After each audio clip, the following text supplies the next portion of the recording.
Listo, muchachos. Continuemos entonces con las últimas dos diapositivas que nos quedan. Y le damos paso a nuestras compañeras para que se vayan por favor alistando. Falta, bueno, esperemos mejor que lleguen los otros dos compañeros.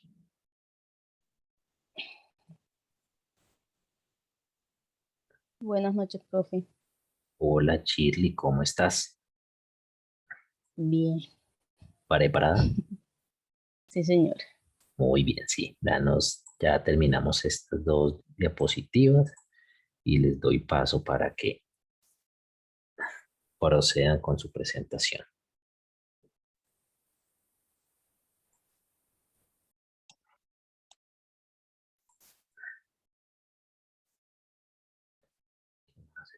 Está Erika, está Héctor, Sebastián, Chile,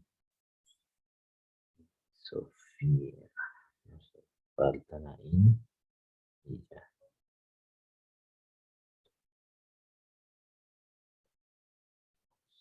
Nain, Sebastián, Héctor. Ah, y Vanessa. Vanessa ya había llegado, ¿cierto?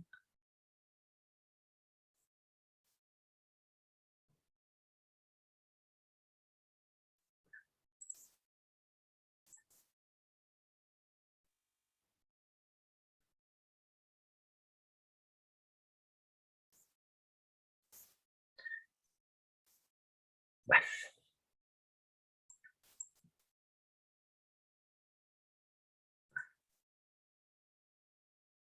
listo, muchachos. Entonces continuemos. Bueno, el servicio al cliente, muchachos, es muy importante, ¿sí? Para la organización. ¿Y cómo se relaciona el servicio al cliente con temas de calidad, temas de auditoría e implementación de una norma ISO? Esto se da a través de esa medición de satisfacción del cliente, que es donde evaluamos ese servicio que hemos prestado, esa calidad que hemos prestado al momento de ofrecer un producto o servicio. La encuesta de satisfacción del cliente es un estudio que permite conocer el grado de conformidad respecto a una marca, un producto o servicio. Dado que el encuestador no interviene en la respuesta, la información recabada es muy valiosa para mejorar la oferta y los procesos de atención. Y es muy importante, muchachos, tener en cuenta cómo se puede presentar o cómo se puede aplicar una encuesta de satisfacción. Digamos que inicialmente, para poder aplicar una encuesta de satisfacción, tenemos que tener lo que les decía, una muestra, ¿sí? Debemos tener un periodo de ejecución. Voy a hacer aquí más bien un grafiquito. Aquí un grafiquito más o menos para que veamos cómo se puede tener cuáles son esos componentes de una encuesta de satisfacción. Entonces, primero tenemos que tener una población objetivo, una población objeto. A quiénes se la vamos a aplicar, debemos tener un periodo de, tenemos que identificar ese periodo sobre el cual vamos a aplicar esa encuesta. ¿A qué me refiero con periodo? Es los usuarios que hemos atendido de enero a marzo, de enero a febrero, tenemos que tener específico. Realmente una encuesta de satisfacción dentro de las organizaciones que están certificadas se debe hacer mínimo una vez al año, ¿sí? Porque mínimo una vez al año debemos medir esa satisfacción para poder controlar en qué estamos fallando, muchachos. Listo, ya si la organización tiene capacidad para hacerla más veces, bienvenida sea, pero por lo general, una vez al año debemos tener resultados. De esos resultados vamos a tener ¿qué? Números para los indicadores, cifras. Ya ahorita les muestro la aplicación de una de las encuestas que hicimos recientemente. Bueno, no nos da tiempo, mañana les muestro. Entonces debemos tener una población objeto, un periodo de aplicación, ¿sí? Vamos a tener también en cuenta el medio a través del cual vamos a aplicar esa encuesta de satisfacción. El medio puede ser línea telefónica, un correo electrónico, puede ser física en la calle, en puntos de atención. Entonces se define el método. Esta es la ficha técnica que tiene nuestra encuesta. ¿Listo? Debe tener un objetivo. ¿Para qué estamos aplicando esta encuesta? ¿Sí? La población objeto se define cualitativa y cuantitativamente. Población objeto, entonces los usuarios que accedieron a los servicios de la organización, tal, cuánto, cuántas personas salieron en esa muestra, muy seguramente 1000, 2000, 3000 personas, entonces eso lo identificamos en nuestra ficha técnica de encuesta, listo, entonces vengan acá. A ver, muchachos, que yo aquí tengo eso rápidamente para darle paso a las compañeras. Más o menos para que vean de eh, una ficha de qué, una ficha técnica. PQRs, no, encuesta de protección. Bueno, veamos estas, más o menos, que es un resumen, muy resumen, de la aplicación de una encuesta de satisfacción. Y aquí lo podemos ver mucho mejor.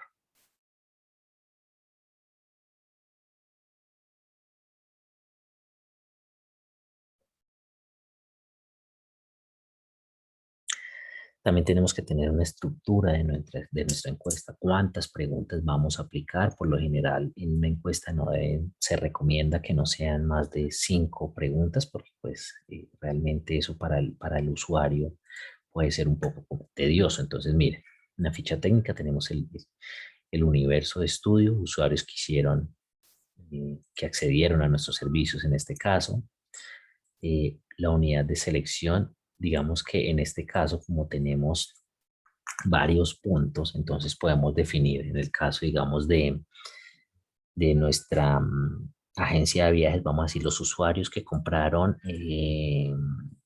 que accedieron a paquetes turísticos en el Caribe, usuarios que accedieron a paquetes turísticos en el eje cafetero, entonces vamos sesgando o simplemente hacemos una muestra global de todos los usuarios que accedieron a nuestros servicios. Bueno, el tema aquí estratos no indica si es estrato 1, 2 y 3, sino más o menos si estamos por procesos, entonces identificamos qué tipo de procesos son los que están encuestando los usuarios de esos procesos, entonces el proceso de ventas, el proceso comercial, X, Y, Z, listo, el tamaño de la muestra, lo que les decía, cuántos usuarios, esto ya es un tema estadístico que eso lo saca personal, digamos, en nuestra dependencia. Hay una persona experta en estadística quien es la que nos colabora con todo este tema y él saca la muestra, por allá hace sus fórmulas, le dan una muestra de 1000 personas de las cuales extrae 600, 500 dependiendo porque ellos tienen sus tablas y sus metodologías para que una encuesta sea satisfactoria, ¿no? Porque puede que de una muestra de 3000 lo saquen 100 personas. Pues yo cómo puedo evaluar una satisfacción de una muestra tan grande con solo 100 personas, que a veces eso es lo que pasa, que dicen vamos a calificar el servicio prestado y cogemos a los 2 primeros que compraron cuando en el día atendemos 100 personas. Venga, ¿usted cómo le fue? No, me fue bien. ¿Usted cómo le fue? No, me fue bien. Ah, no, estamos bien. Eso no es relevante. Digamos que una muestra a través de sus metodologías, una persona que sepa de estadística, saca sus fórmulas y, y entrega esa muestra. Obviamente dentro de la aplicación se trata de que esa muestra, de que estos que se sacaron, se pueda cubrir esa muestra. Eso va en la planificación donde le decimos a los encuestadores, decimos, mire, si usted no tuvo contacto con el usuario Cristian Fernández, márquele 1, 2 y hasta 3 veces, dependiendo, porque ese también es otro factor que influye. ¿Listo? La fecha de la aplicación, en qué periodo fue aplicada esa encuesta, porque eso tiene que estar identificado. Entonces, vamos a hacer la aplicación de los usuarios que accedieron a nuestros paquetes turísticos en el año 2020, entiéndase como 1 de enero a 31 de diciembre, y esa encuesta la vamos a aplicar durante el mes de junio, todo un mes aplicando encuestas. El método de aplicación, en este caso fue telefónicamente, lo podemos hacer también a través de un formulario virtual, lo podemos hacer presencial en las calles, como lo decía, y la capacidad operativa que tenga la organización. Aquí ya es un tema de resultados una vez aplicada esa encuesta, que es importante, muchachos, tener una trazabilidad y una línea base. Nosotros no podemos o no es sano para medir la satisfacción del cliente modificar las preguntas, porque es que si nosotros creamos una encuesta de satisfacción hoy, decimos cómo se sintió con el paquete turístico ofrecido este año, 2018, digamos. Ah, no, nos sentimos bien. 2019 tú haces otra pregunta, entonces tú no vas a poder medir si eso está bien. Digamos que tú para satisfacción sacas unos bloques que son como la calidad del servicio, el tiempo de prestación del servicio y el tiempo de atención. Tú lo puedes dividir en grandes bloques de los cuales se pueden dividir varias preguntas, pero lo ideal y lo que se aconseja, muchachos, al momento de aplicar una encuesta de satisfacción es que mantengamos por una línea o por lo menos durante X cantidad de periodos, pueden ser 3, 4 periodos, las mismas preguntas, ¿sí?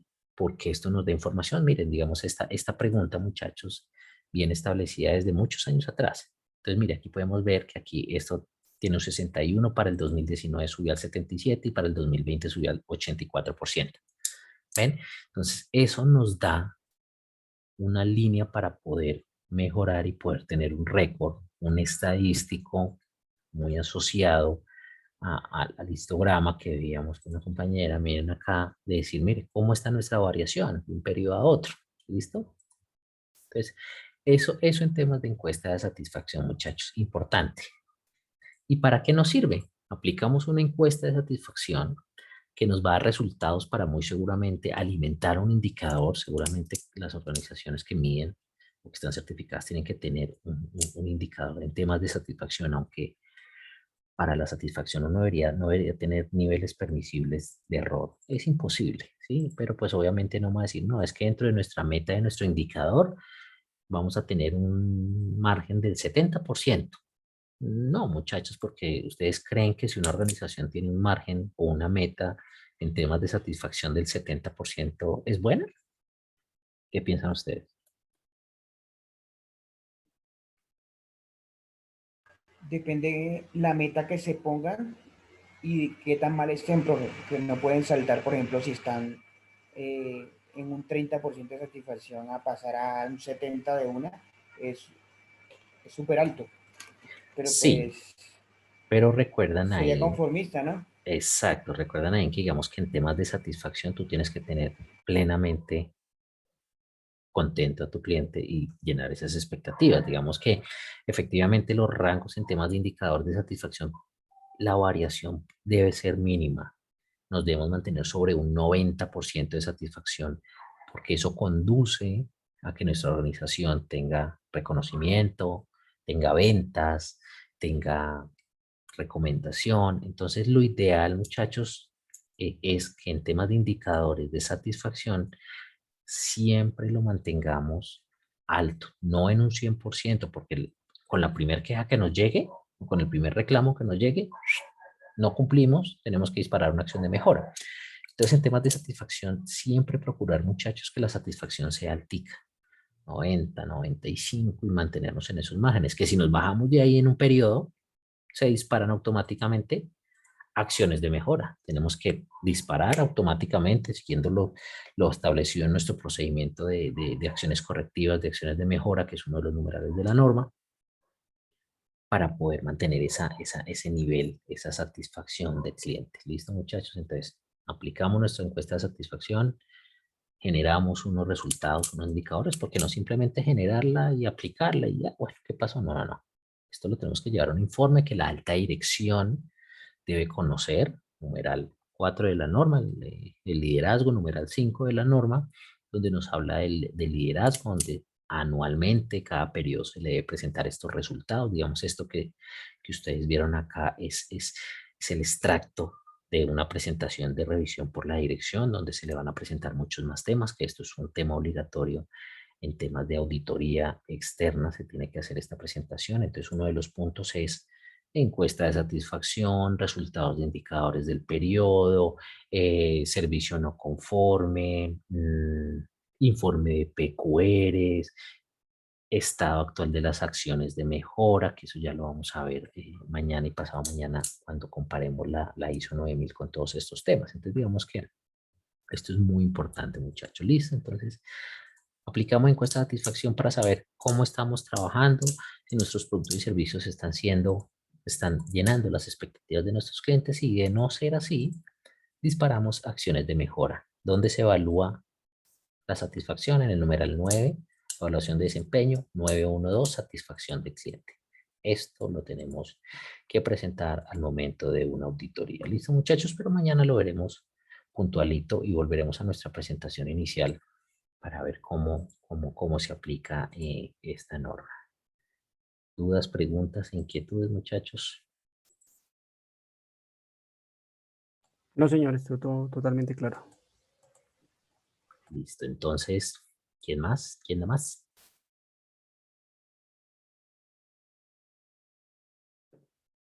Muy callados, muchachos. Profe, súper claro todo el tema de servicio al Listo, cliente. Sí, perfecto. profe, quedó claro. Sofía, Shirley, Vanessa, Angélica, todos. Perfecto. Sí, señor. Sí, señor. Profe, una frase de Nain. ¿Usted casualidad nos va a dejar estas diapositivas a la mano? Claro, sí, sí, sí, muchachos. Yo la verdad voy a recopilar todo el material y se los remito, porque de ahí es de donde salen las respuestas y las preguntas y las respuestas. Bueno, aparte de las exposiciones que ustedes desarrollaron. Yo la verdad lo tengo un poquito desorganizado. Lo tengo como en 2, 3 presentaciones. Voy a hacer un extracto. Se los trataré de enviar el viernes a más tardar para que tengan el fin de semana y puedan estudiar. Pero sí, sí, sí, todo esto yo se los comparto, muchachos, igual para que queden para conocimiento y repositorio de ustedes. ¿Listo? Listo, profe, muchas gracias. Listo, ¿no, señor? Bueno, entonces, ahora sí vámonos con Shirley y con Sofía. ¿Quién va al ruedo primero? Yo, profe. Sofía, entonces, tuyo el escenario. Gracias.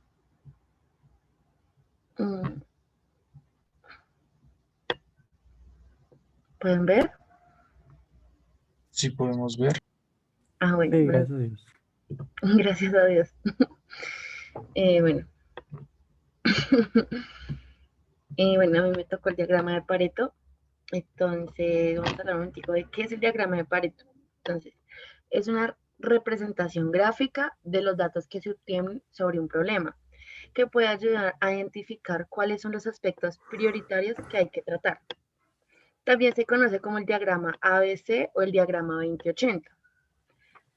Su fundamento parte de considerar que un pequeño porcentaje de las causas, o sea, el 20% producen la mayoría de los efectos, y que el 80% se trataría sobre identificar ese pequeño porcentaje de causas vitales para actuar prioritariamente sobre él. Entonces, ¿quién fue y cómo se originó el diagrama pues, de Pareto? Entonces, como su nombre lo dice, pues lo creó Wilfrido Pareto. Era un economista y un sociólogo quien fue enunciado por primera vez, quien fue el que enunció este principio por primera vez, para la redundancia.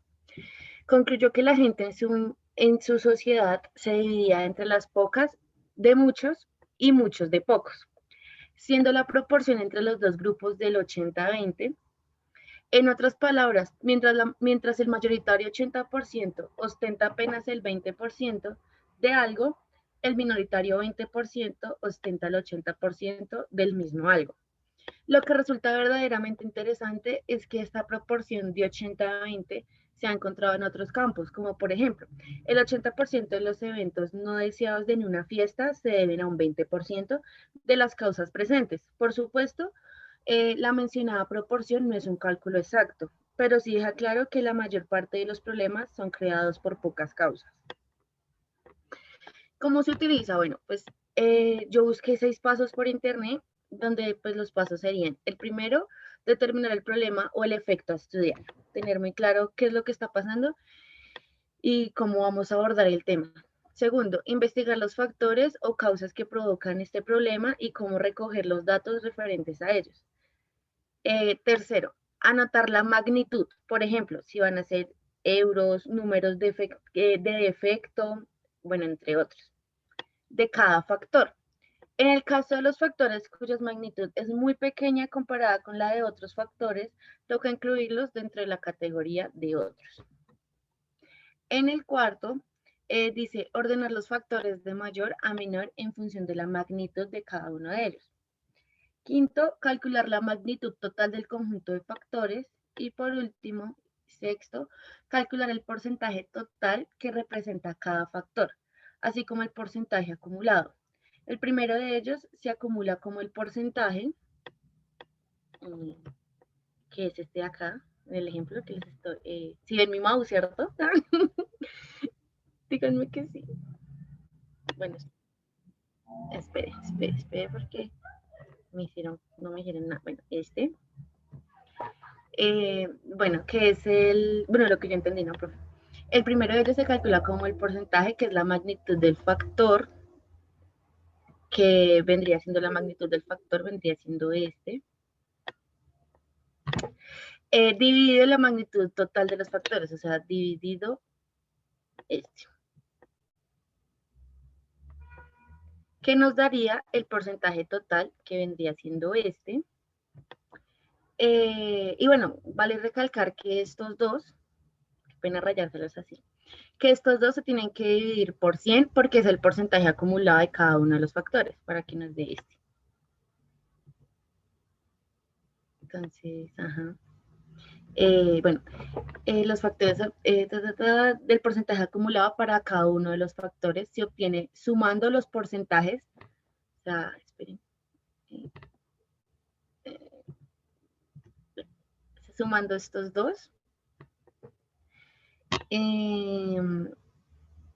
Los porcentajes de los factores anteriores de la lista más el porcentaje del principio del factor que se trate, o sea, más este, dependiendo después de cada factor y de cómo se esté haciendo. Así lo entendí yo, entonces si esté bien, no sé si esté mal. Bueno. Segundo, las características del diagrama de Pareto. Sus técnicas de cálculo son muy simples. Analiza un grupo y reconoce lo más importante de ello. Enfoca los esfuerzos hacia un solo objetivo. Toma decisiones objetivas que se basan en los datos y analiza la frecuencia con la que sucede cada uno de los datos. Esto, o sea, el diagrama de Pareto más va sobre todos los datos que hayan, o sea, habla sobre los datos y se basa en ellos. Tipos de diagrama de Pareto. Hay dos, está el diagrama de causas y el diagrama de fenómenos.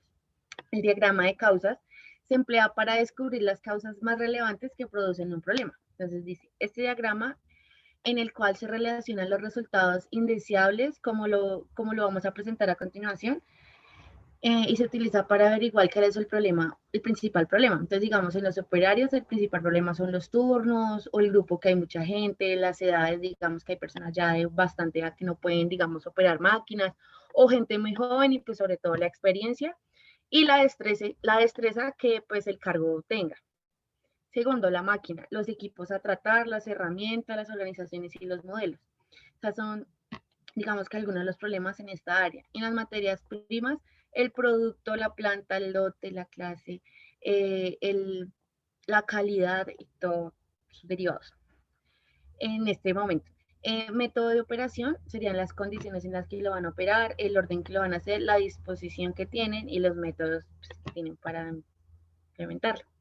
Sacamos que acá una causa pues, podría ser que hay muchos, hay, digamos, en los operarios, hay un turno que digamos que es el de la noche que tiene muy poca demanda de personas, digamos que en la noche solo hay 2 personas ya, y en el día hay, digamos que hay 10. Entonces no hay como un equilibrio y este podría ser un problema principal, pues teniendo en cuenta en el diagrama de Pareto, paréntesis, diagrama de causa. En el diagrama de fenómenos, se utiliza para determinar el principal problema que está generando un resultado no deseado. Entonces, digamos que, bueno, en esto es como tienen que analizar, digamos, qué está pasando. Entonces, digamos que en la foto que yo les puse, digamos, no, bueno, en la foto que yo les puse, en las conductas de un mal servicio, acá donde dice pocos vitales, dice personal conversando. Entonces, digamos que hay muy poca gente que conversa y digamos que del 100 al 80 no hay personal, o sea, digamos, hay escasez, entonces, digamos que para que su objetivo no se lleve a cabo, lo que está faltando es que haya personal, no hay personal suficiente que sepa hablar, sepa desenvolverse y no hay muy buena atención. Entonces, Wilfrido Pareto decía, ya estás como citándolo a él, en el tema 80-20, que pues es lo mismo que el diagrama de Pareto, pero pues para que me entiendan mejor. Él decía que el 20% de los países con economía fuerte dominaban a los demás. El 20% de las personas que apartan, que aportan con su trabajo sostienen el 80% de la población. Y la mejora de la calidad se logra al resolver el 20% y las causas se generan en el 80% de los problemas. O sea, él decía que solo arreglando el 20% de un problema, ya el 80% se podía empezar a desenvolver y se podía empezar a arreglar. Entonces, las funciones del diagrama de Pareto, pues a mi vista son 5, que es analizar los diferentes productos y servicios que ofrece y mejorar su calidad, observar la producción y productos en tiempo y volumen, identificar qué productos generan mayores ventas y cuáles tienen más tiempo almacenados, reconocer las oportunidades de mejorar tu negocio, identificar cuáles son las razones por las que ocurren algunos problemas y priorizar las soluciones. Las ventajas del diagrama de Pareto permite definir las prioridades y enfocarse en reconocer las causas y solucionar lo más importante. Al usar esta herramienta, puedes tomar decisiones objetivas que le traigan más beneficios a tu organización. Entonces dice, te ayuda a enfocar los esfuerzos en las mejoras que traen mayores beneficios. Ofrece un panorama sencillo y eficaz sobre la prioridad de los problemas.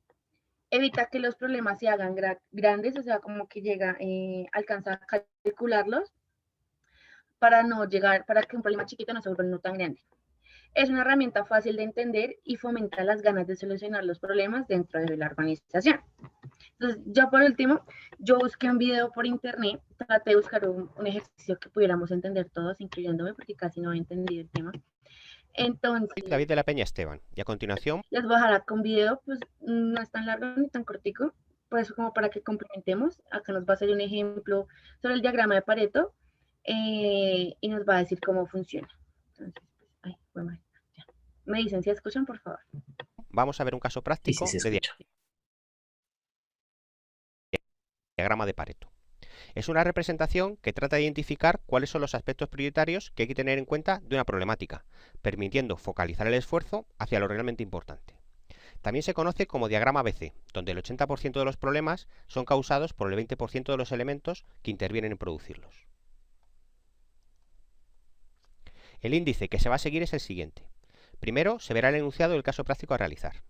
A continuación se van a detallar los pasos a seguir para representar el diagrama de Pareto. Por último, y siguiendo esos pasos, se realizará el diagrama de Pareto del caso práctico propuesto. El enunciado es el siguiente. Una empresa tiene una fábrica con un gran número de máquinas para producir un producto P. Está preocupada por el número de averías que sufren las máquinas y quiere realizar un análisis. Como primera medida, va a hacer un diagrama de Pareto. Para ello se van a considerar los datos de las últimas 50 semanas, donde se especifican los motivos de las averías sufridas. Aquí se detalla el número de averías que ha habido en función de sus causas en el periodo analizado. Vemos que por falta de cuidado del operario ha habido 564, por falta de formación del operario 175, por mantenimiento inadecuado 373, por otros 28, por problemas en los materiales utilizados 131, por problemas con la red de energía 76 y por la planificación de pedido de producción 36. En total, 1.383 incidencias. Los pasos a seguir serán los siguientes. Lo primero a realizar será poner en orden decreciente los elementos según su peso relativo. Seguidamente habrá que anotar el peso relativo de cada uno. El tercer paso será calcular el peso de cada uno sumado con el de los elementos anteriores, obteniendo el porcentaje acumulado.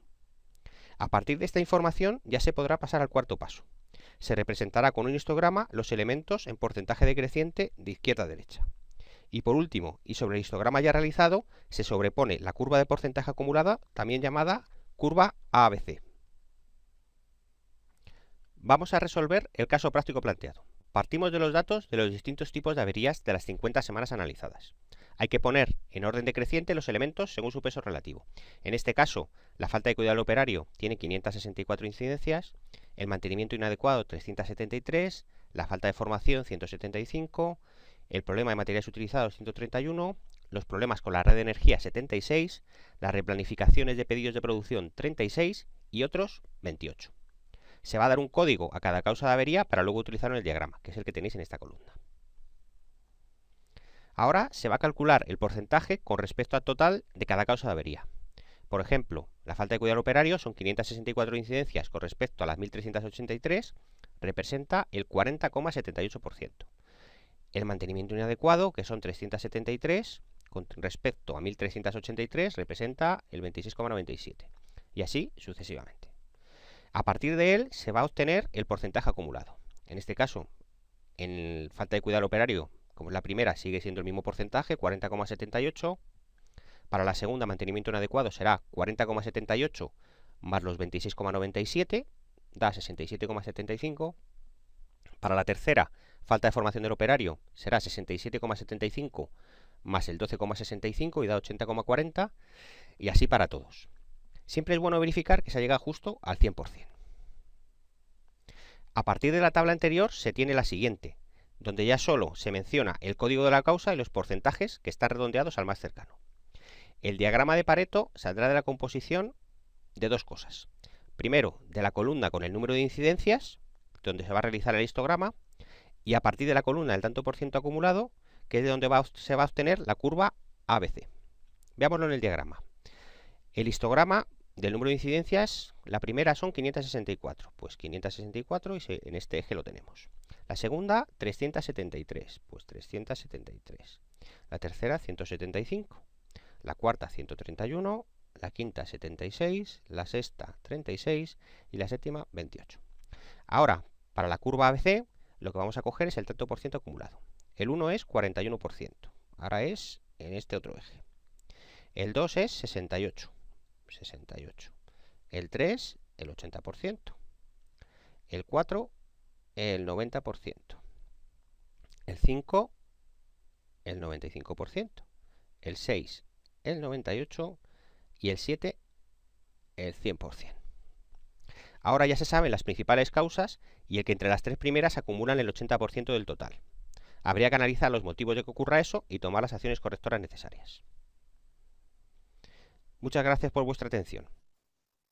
Muchas gracias por su atención. Intenté pues, que el video fuera lo más entendible posible. Y pues ya terminé mi exposición y muchas gracias por su atención y espero no se hayan aburrido y pues es un tema fácil, entre comillas. ¿Y ya? Listo, Sofía, muchísimas gracias. Preguntas, dudas, inquietudes, muchachos. Felicitaciones. Sofía, ¿es Claro que fácil? sí. Ahorita va a haber un parcial de eso. Yo te voy a contar una historia ahorita. Por lo mismo les puse el ejemplo porque digamos sé que pues uno como persona, si no entiende bien el tema, no lo puede explicar bien. Entonces, yo como voy a buscar un ejemplo que nos pueda servir en esta clase con el profesor y en la otra con el otro profesor, para la redundancia. Muy práctico realmente. Créeme que sí, el video es bastante explicativo, muchachos. El diagrama de Pareto realmente es un porcentaje dentro de un porcentaje. Nos da cifras un poco más detalladas y nos indica específicamente cuáles son esas causas que podemos atacar. Listo, muchachos. Les digo, lo importante es saber identificar en qué casos utilizamos las herramientas que hemos presentado. Shirley, tuyo el escenario porque nos quedan. Bueno, entonces yo creo, muchachos, que colguemos para que Chile no tenga, no se le interrumpa la presentación. ¿Listo? Vale, profe, sí, sí. Bueno, profe.